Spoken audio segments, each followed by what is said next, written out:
basketball guys, we have news. Let's go to more news from the Golden State Warriors, but before that, don't forget to subscribe to the channel and leave your like. Jonathan Kuminga has been with the Warriors several times, had a bad start to the season, complained about few minutes on the court and declared that coach Steve Kerr didn't trust him. Suddenly, Kuminga emerged with great performances and becoming a solid goal scorer with the potential to be a new star. Today Kuminga is very important for the Warriors, but fatalities occur and he was seriously injured and is at risk of being away from the court for a long time. Bad news for Warriors fans, Jonathan Kuminga will be out for several games due to a serious ankle injury. Warriors winger Jonathan Kuminga sprained his right ankle on Saturday night and coach Steve Kerr expects the forward to be out for some time. Kuminga was injured in the final minutes of the first half of Golden State's 121-113 victory over the Memphis Grizzlies when he tried to block a shot and fell awkwardly. He will undergo an MRI exam. Kerr said Kyle Anderson will play more minutes in Kuminga's absence. As Draymond Green held court with reporters in front of his locker, Jonathan Kuminga exited the arena behind him in a hidden alleyway on crutches. "You all right?" Green asked his teammate. "Yes sir," Kuminga responded from the hall. Kuminga sprained his right ankle after landing awkwardly in a crowded paint late in the second quarter of Saturday night's win over Memphis. He was ruled out for the game shortly after. The team won't know exactly how severe the sprain is until MRI results come back on Sunday, but head coach Steve Kerr said the injury is significant and not a day-to-day ailment. Which, expletive, sucks, Green said. It sucks because the Warriors need Kuminga, and it sucks because the injury is bound to interrupt the fourth-year wing's best stretch of his young career. It's also unfortunate timing, as the Warriors wanted to use these next few weeks to evaluate where the team is at ahead of the February 6 trade deadline. If Kuminga is out of the mix, gauging how far this current group can go becomes indubitably more complicated. For sure, Andrew Wiggins said when asked if the past 2 weeks have been the best he's seen Kuminga play. "Just offensively, I know that offensively it's there. He's making good decisions, he's scoring at all 3 levels. Defensively, I feel like he took a big jump, too. He's been guarding, on ball, off ball. You see the growth every game, he's getting better and better." Kuminga scored 13 points against the Grizzlies before suffering the injury, although he also committed 4 turnovers. Before Saturday, he 24.3 points and 8 rebounds in his prior 6 games. Kerr repeatedly described the stretch as a breakthrough, and a different one than previous flashes, he added. After Kuminga exited on Saturday, Wiggins stepped up in a major way. He scored 2 points in the first half before erupting for 18 in the third quarter, sinking 6 straight shots. Grizzlies wing Desmond Bane lit a fire under him after he rammed through him for an and one. Wiggins tried to return the favor on a fast break opportunity only to whiff and trip out of bounds. But after that, he was as aggressive offensively as he's been all season. "We definitely need that Wiggs because he's one of the few guys who can actually get to the hole with that type of athleticism, Green said. "We definitely need that aggressive Wiggs. And we'll stay on him about being aggressive." Kyle Anderson, who was out of the rotation for the past couple weeks, played 21 minutes and made a strong two-way impact down the stretch while Golden State held off the Grizzlies. Anderson does not play anything remotely like Kuminga, but can guard up in size better and has always been an excellent passer. Both Wiggins and Anderson project to be key in treading water without Kuminga, for however long he's out. "There was a reason we signed him and Buddy Hield," Kerr said.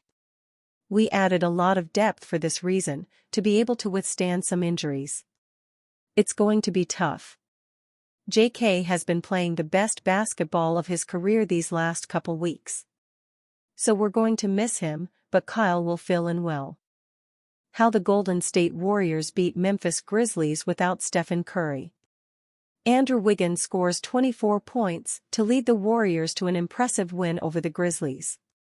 The Golden State Warriors were facing an impossible task in Chase Center on Saturday night, to beat the third-best team in the West without their leader and best player, Stephen Curry. But despite the overwhelming odds, the Warriors were able to defend their home court for their 18th win of the season.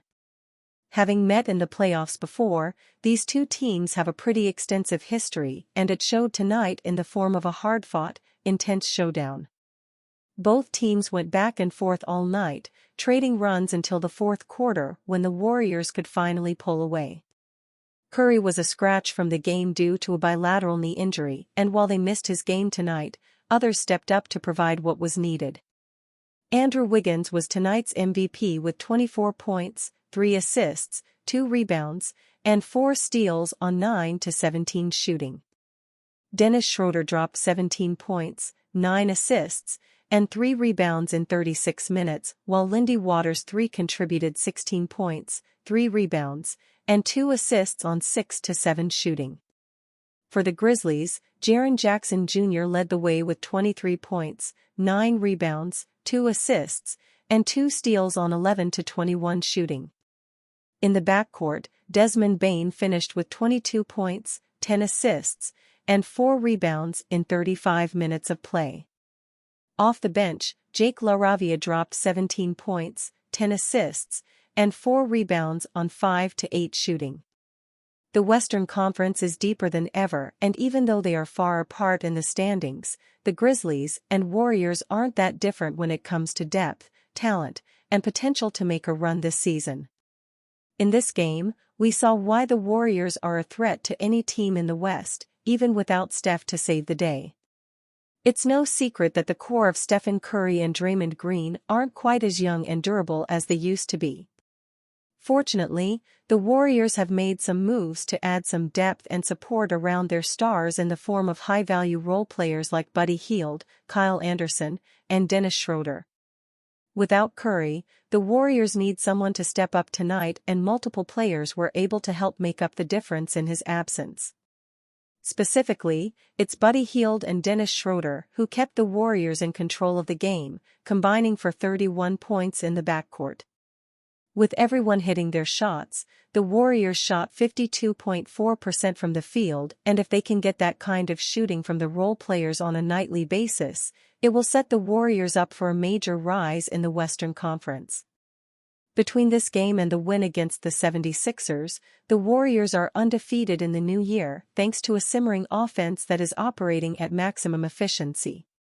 Tonight was also the second straight game in which they scored over 120 points, 139 on Thursday. The big difference for the Warriors is that their threes are falling. As the 17th best offense in the league right now, the Warriors haven't been great on that end, even with Curry averaging 22.3 points, 6.5 assists, and 4.8 rebounds per game on 44.7% shooting. Tonight, however, 8 different players hit from beyond the arc, including Buddy Hield and Lindy Waters III, who combined to go 8-12 from 3. The Warriors went 23-43 from the perimeter, 53.5% as a team, and the Grizzlies couldn't keep up. When Steph gets back, the offense should get even more potent. Over the past few years, Andrew Wiggins has struggled to find a rhythm on the court as he's dealt with serious family issues behind the scenes. This season, the Warriors are being rewarded for their patience with a major resurgence that has Wiggins as one of their top performers. Tonight, sans Curry, Wiggs stepped up to lead the offense with 24 points, 3 rebounds, 2 assists, and 4 steals on 9-17 shooting. He was aggressive throughout the game, and the Warriors made sure to set him up for easy looks. Normally, without Steph, the Warriors are completely cooked without a chance to win the game. But with a true secondary star like Wiggins, the Warriors might be able to hold their own when Curry misses time. More importantly, it will give them another threat to challenge opposing defenses and alleviate pressure off the veteran stars. Of course, the Warriors still have a lot of work to be done this season. This win puts them at just 2 games above .500, good enough for 8th in the Western Conference. When Steph returns, they'll have an uphill battle ahead to move back up the standings and secure a top 6 seed.